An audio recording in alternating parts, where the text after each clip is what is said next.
दोस्तों, अगर आप और अच्छी नींद चाहते हैं तो हमारी प्यारी सी ऐप नींद को इंस्टॉल करें।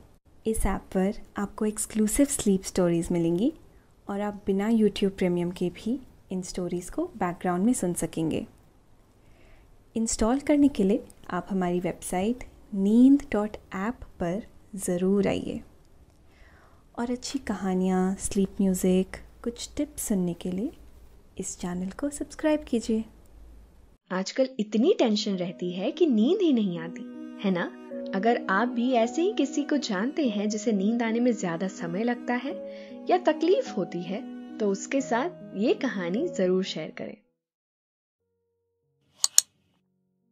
नमस्कार, मैं हूं शांभवी। आज सुनिए लेखक रजत की लिखी एक खूबसूरत स्लीप स्टोरी। काफी दुविधाओं का सामना करने के बाद भी आगे बढ़ते रहना और हार नहीं मानना, उससे कामयाबी भला कितनी दूर रह सकती है।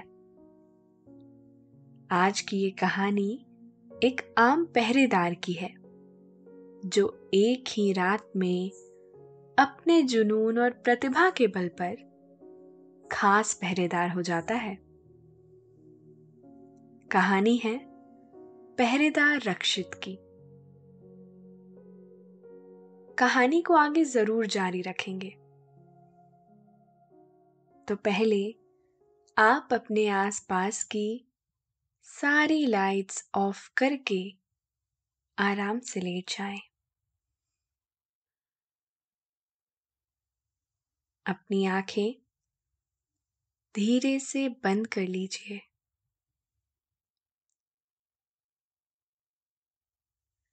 अब थोड़ा सा अपने शरीर को आराम दीजिए। थोड़ा और आराम दीजिए। अपने दिमाग में चल रहे सभी विचारों को, सभी चिंताओं को त्याग दें।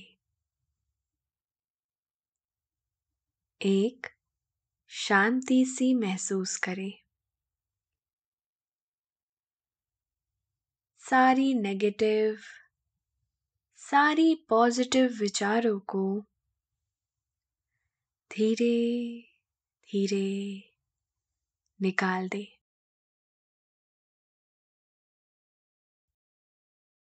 हाथों को सीधा करें और अपनी कमर के साइड में रख लीजिए। अब अपनी सांस पर ध्यान लगाएं। इसको धीमे या तेज नहीं करना है। बस ध्यान देना है कि कैसे वो आपके नाक, गले में होते हुए आपके अंदर प्रवेश कर रही है।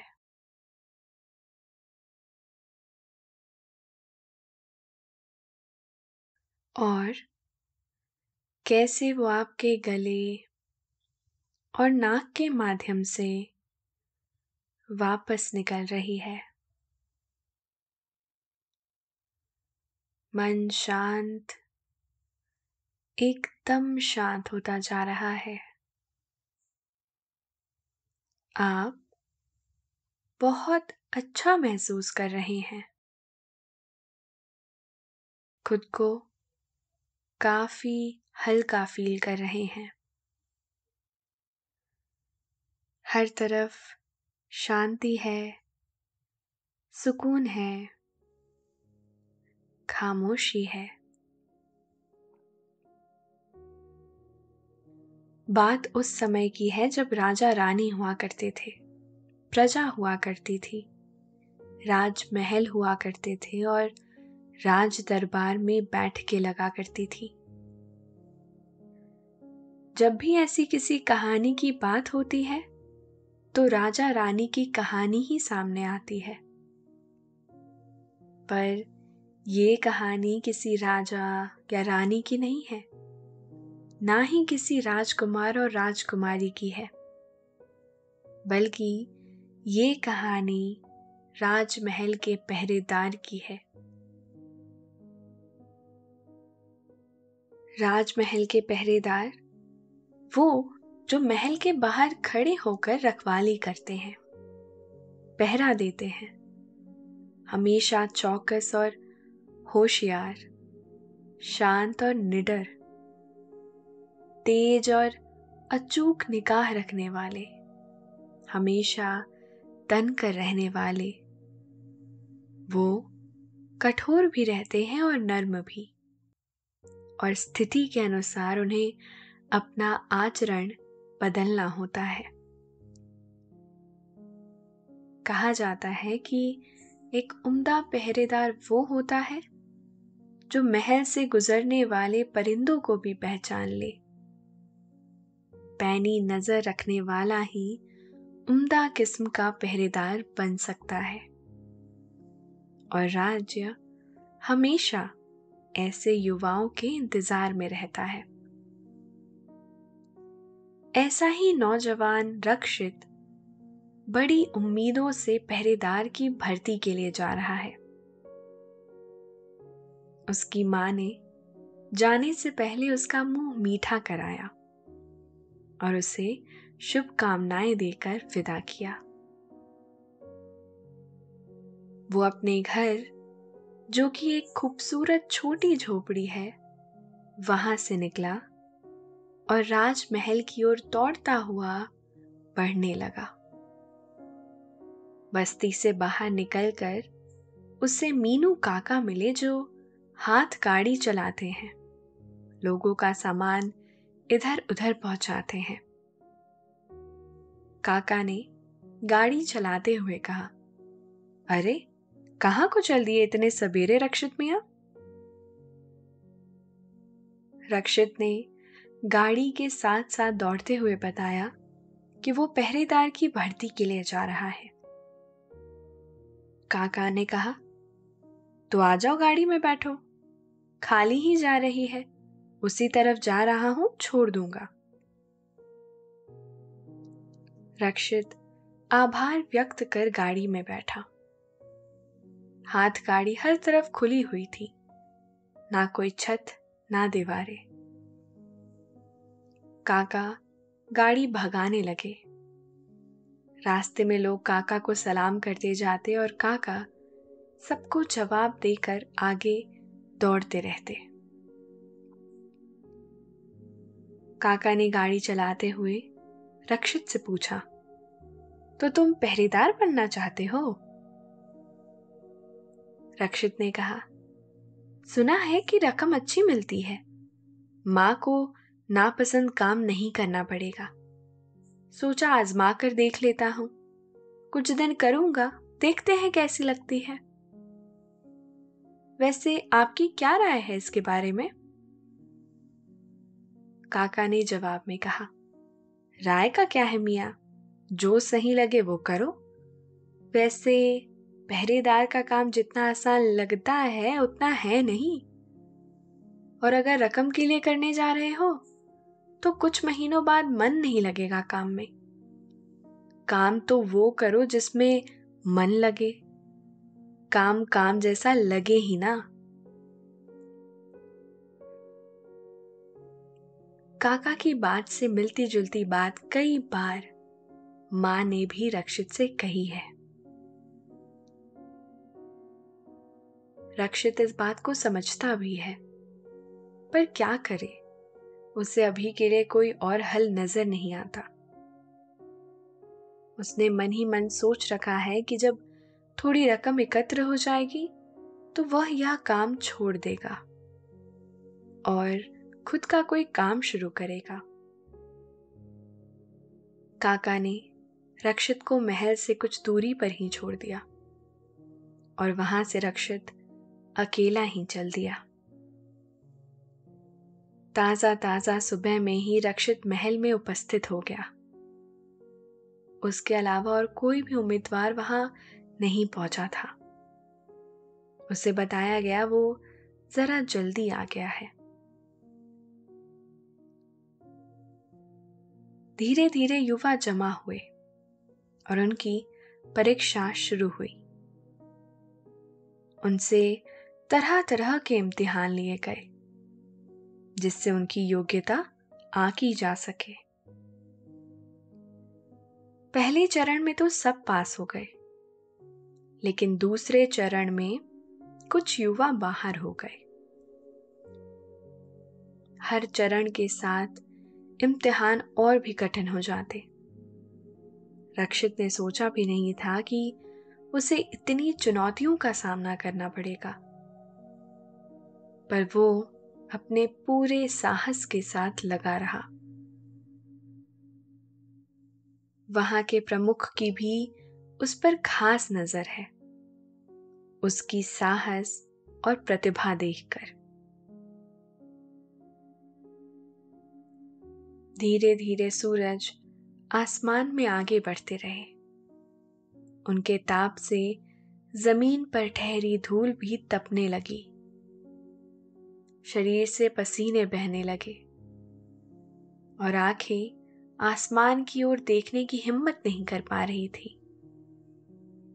रक्षित ने अपनी कमीज से अपना चेहरा पोंछा और बाकी सब की तरह अगली परीक्षा का रास्ता देखने लगा।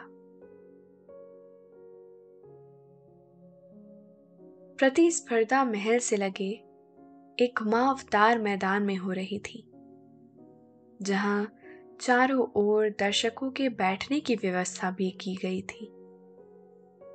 लेकिन उस दिन वो खाली पड़ा था।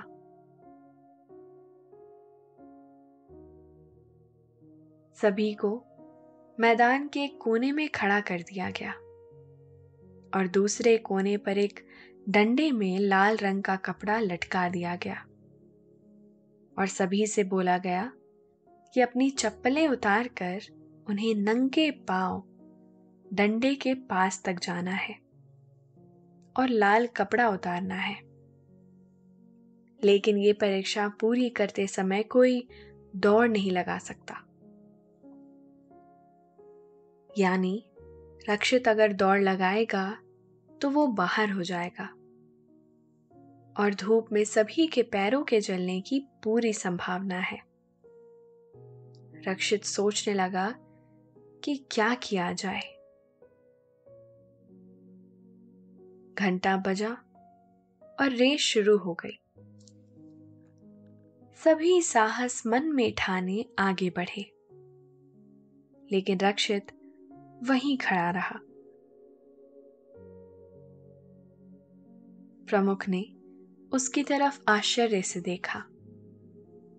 रक्षित ने अपनी आंखें झुकाए सभी के कदमों को देखा और वो अपने आगे वाले की छाव के सहारे चलने लगा।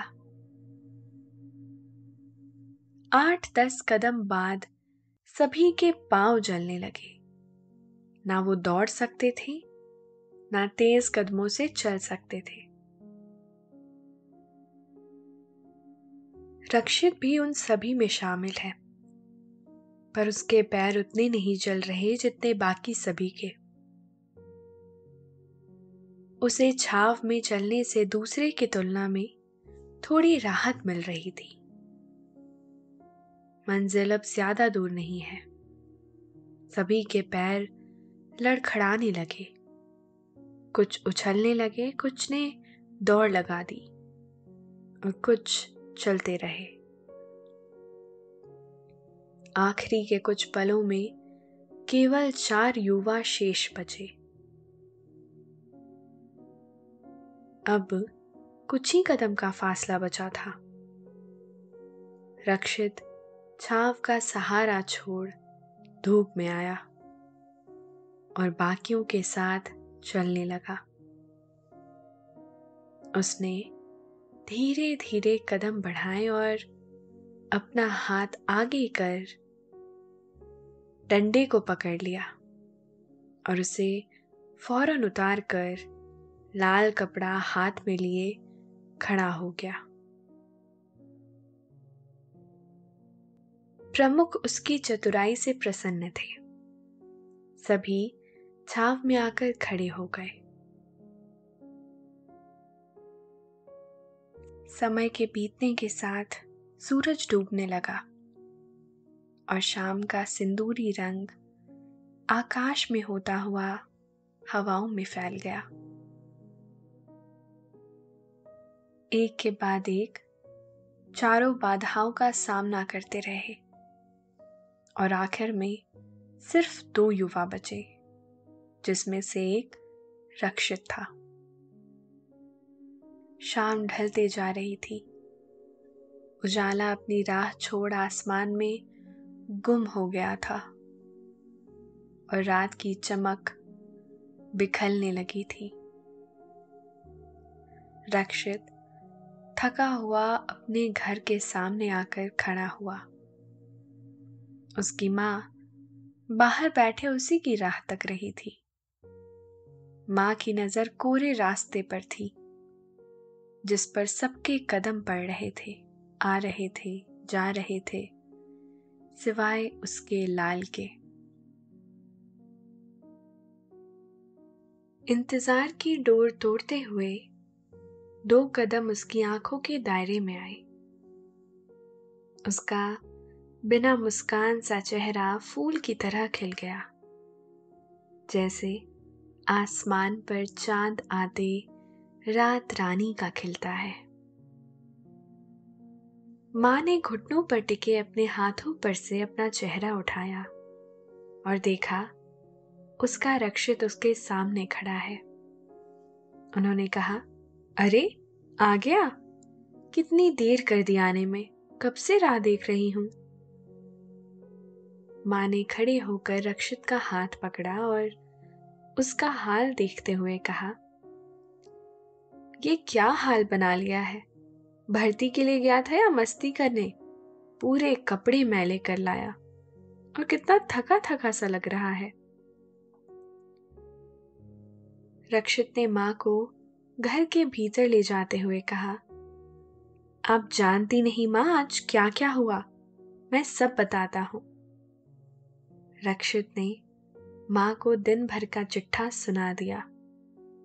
उसने बताया वो चुन लिया गया है और कल से ही उसे काम पर जाना होगा। दोनों साथ में खाना खाने बैठे। माँ ने कहा, रोज ये हाल तो नहीं होगा ना, वरना राजा पे कोई करे या ना करे, मैं आक्रमण जरूर कर दूंगी। दोनों हंसने लगे। दोनों ही जानते थे उसका काम अब इतना मेहनत का नहीं होने वाला है, पर शुरुआत में रक्षित को रोज रात पे काम पर जाना होगा।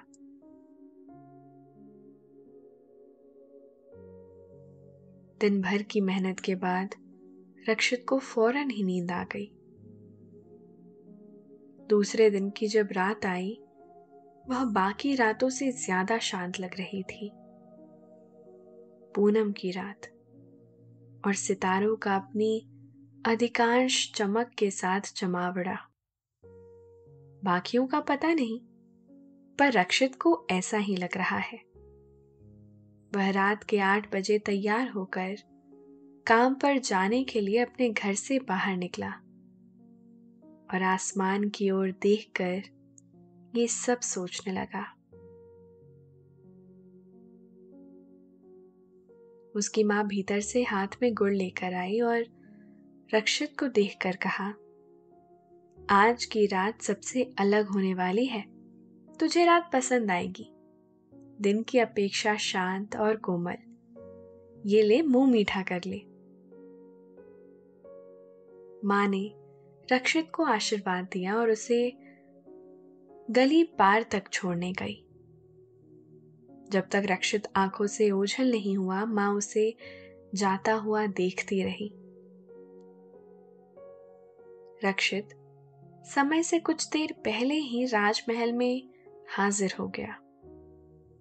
पहरेदारों के लिए राजमहल के बड़े से दरवाजे के पास एक लंबी और कम चौड़ी कुटिया है, जहां उन्हें वक्त से पहले आकर पहरेदार की मुख्य वेशभूषा और अपने हथियार लेकर तैयार होना है। पहरेदारों के प्रमुख को कोई भी बैठक करना हो तो वे यहीं पर करते हैं। रक्षित वहां पहुंचकर तैयार हो गया। तभी एक नया पहरेदार आया जिसे रक्षित के साथ चुना गया था। उसका नाम मोहक है। दोनों को पता चला आज से उन्हें एक ही साथ पहरेदारी करनी है। दोनों को आदेश दिया गया कि राजमहल की एक लंबी चौड़ी दीवार जिसके सीधे हाथ पर एक दरवाजा है, उन्हें वहीं पर पहरा देना है। दरवाजा करीब 10 फीट लंबा और 20 फीट चौड़ा। उन्हें पता चला कि ये दरवाजा खजाने के रास्ते का आखिरी दरवाजा है, और ये सुनते ही दोनों और ज्यादा चौकन्ने हो गए। उनके सामने कुछ दूरी तक पथरीला रास्ता है और उसके आगे एक शांत गति से बहती नहर। नहर के उस पार एकांत से भरी जगह और जंगल है। दूर दूर तक कोई नजर नहीं आ रहा था। उन्हें जैसा समझाया गया था, बताया गया था, वो दोनों ही वैसी स्थिति में तनकर खड़े रहे, हाथों में भाला लिए। दरवाजा अंदर की ओर से बंद है, जहां 2 पहरेदार और तैनात किए गए हैं। दरवाजे के बीच में एक और छोटा दरवाजा है और इस छोटे से दरवाजे पर भी एक छोटी सी खिड़की है, जिसे खोलकर भीतर बाहर देखा जा सकता है और कोई जरूरी संदेश भी दिया जा सकता है। करीब 2 घंटे गुजर गए। दोनों ने एक शब्द भी नहीं कहा। दोनों बारी बारी से पहरा देते, एक दूसरे को देखते। रक्षित की नजर अचूक तरीके से सतर्क है। जहां भी नजर पहुंच सकती है, जहां तक देख सकती है, वह देख रही है। मोहक थोड़ा शांत है। उसे पूरा विश्वास है कि पहली रात तो कम से कम कुछ गलत नहीं होगा, कोई घटना नहीं होगी, और वो रात का आनंद लेते हुए इधर उधर देख रहा है। एकाएक नहर में कुछ गिरा। रक्षित की नजर उस तरफ ही थी। उसे लगा कोई इंसान है। मोहक आवाज आने के साथ उधर देखा और उसने सोचा बस कोई बड़ी मछली होगी। मोहक ने कहा, क्या कोई मछली है? रक्षित ने 2 कदम आगे बढ़ाए और उस तरफ देखते हुए कहा, लगता है कोई मनुष्य है जो ऊपर से कहीं से कूदा होगा। यह कहते हुए दोनों ने महल की दीवार देखी, जो नहर से कुछ दूर भी है और काफी ऊपर भी। मोहक ने कहा, नहीं नहीं, भला इतनी ऊपर से कौन कूदेगा? ये तो काफी दूर भी है। तभी महल का चेतावनी से भरा घंटा बजा और अंदर हलचल शुरू हो गई। भीतर से दरवाजे की छोटी खिड़की खुली तो भीतर से पहरेदार ने पूछा, कोई नजर आया क्या? रक्षित और मोहक ने आश्चर्य से एक दूसरे की ओर देखा। मोहक ने बताया, नहीं, नजर तो नहीं आया, बस नहर में जरा हलचल सुनाई दी। रक्षित दौड़ता हुआ आया और उसने पूछा, क्या बात है? भीतर से पहरेदार ने बताया, अरे, खजाने वाले कक्ष से एक हीरा चोरी हुआ है। किसी ने कुछ देर पहले ही उसे चुराया है। तुम दोनों सतर्क रहना। और भीतर से खिड़की बंद कर ली गई। रक्षित दौड़कर नहर के किनारे गया और उसने सोचा, कोई मनुष्य होता तो पानी से बाहर तो आता। उसके तैरने की हलचल तो होती, भले ही कितना भी आहिस्ता से भी तैरा जाए। तभी उसकी नजर नहर के बीच किसी चीज पर पड़ी, एक लकड़ी जो पानी से बाहर है और आहिस्ता आहिस्ता दूसरे किनारे की ओर जा रहा है। मोहक ने आवाज लगाई, यहां आकर तैनात हो जाओ। रक्षित को लेकिन कुछ संदेह हुआ। वो वहीं पर खड़ा था। उसने मोहक की ओर देखा भी नहीं। उसे पता था कि वह ठीक से पहरा देगा। रक्षित ने अपना वस्त्र के ऊपर पहना सुरक्षा कवच उतारा और अपना भाला लिए नहर में गोता लगा दिया। मोहक हैरानी से देखता रहा कि आखिर वो कर क्या रहा है।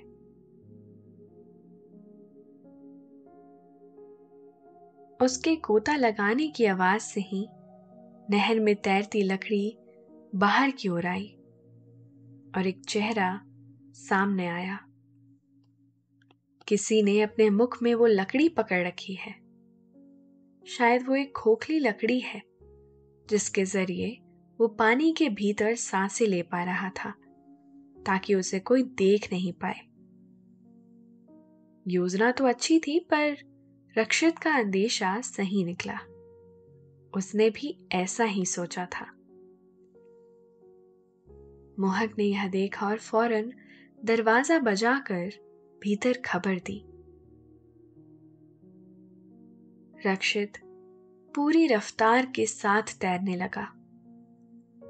उसके हाथों में उसका भाला भी है। रक्षित आधी दूर ही पहुंचा था कि वह दूसरा व्यक्ति नहर के किनारे पहुंच गया। उसने गुस्से में लकड़ी रक्षित की ओर फेंकी और सामने जंगल की तरफ भागने लगा। इतनी ही देर में दरवाजा खुला और करीब 10-15 पहरेदार नहर के किनारे जमा हो गए।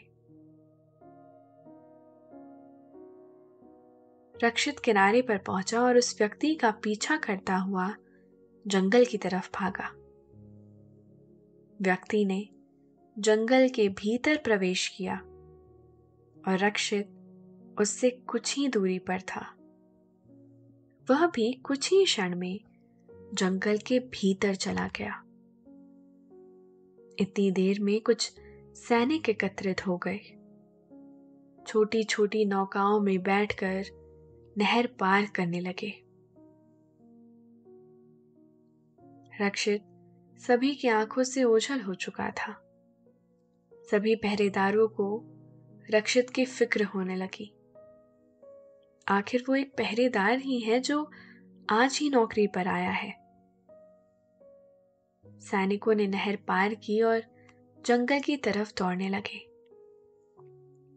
मोहक की नजर जंगल की ओर ही है। उसे हलचल दिखाई दी। एकाएक कोई बाहर आया। सभी सैनिक दौड़ते हुए रुक गए। मोहक को लगा रक्षित है, पर वो नहीं था। उस व्यक्ति ने 2-4 कदम जंगल के बाहर रखे। उसके हाथ आगे से बंधे हुए हैं और पीछे से रक्षित आया। उसने अपना भाला उस व्यक्ति की पीठ पर लगा रखा है। मोहक ने जब यह देखा तो चैन की सांस ली। सभी पहरेदारों में खुशी की लहर दौड़ गई। सैनिक दौड़ते हुए उनके करीब पहुंचे, पर किसी ने रक्षित से उसका स्थान नहीं लिया।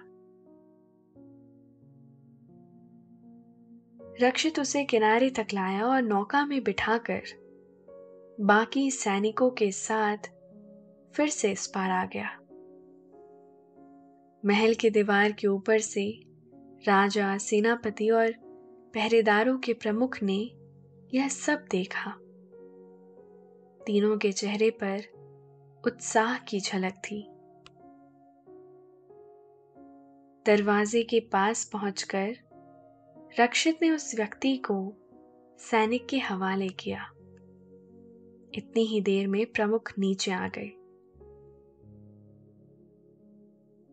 रक्षित ने अपनी जेब से हीरा निकालकर प्रमुख के हवाले किया। ये साफ हो गया था कि हीरा उसी व्यक्ति ने चुराया था। दरवाजा बंद हुआ और सब रक्षित की वाहवाही करते हुए भीतर चले गए और मोहक और रक्षित फिर से पहरे पर तैनात हो गए। रात अभी बाकी है।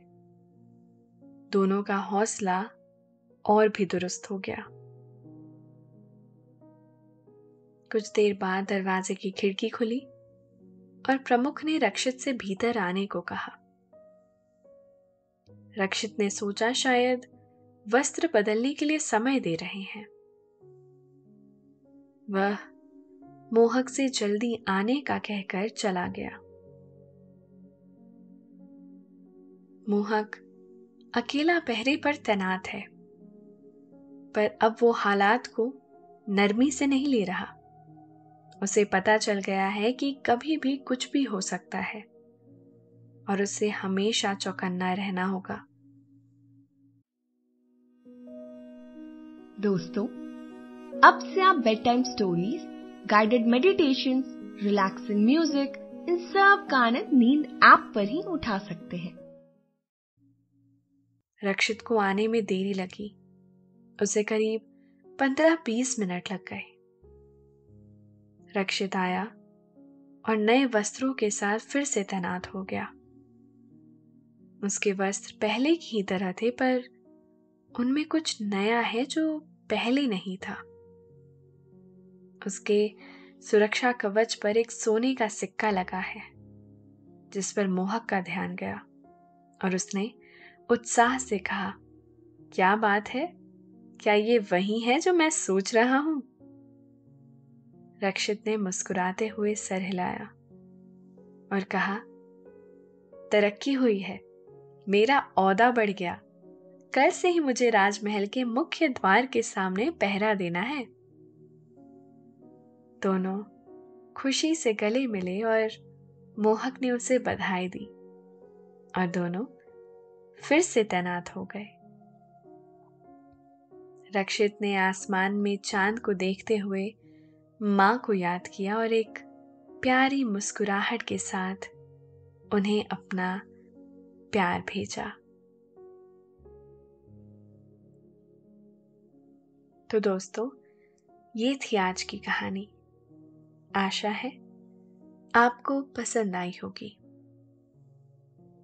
अब आपके सोने का समय हो गया है और अब आपकी आंखें बोझिल होती जा रही हैं। निंदिया रानी आपके किनारे बैठकर आपको थपकी दे रही है और अब आप नींद के आगोश में समाते जा रहे हैं। शुभ रात्रि।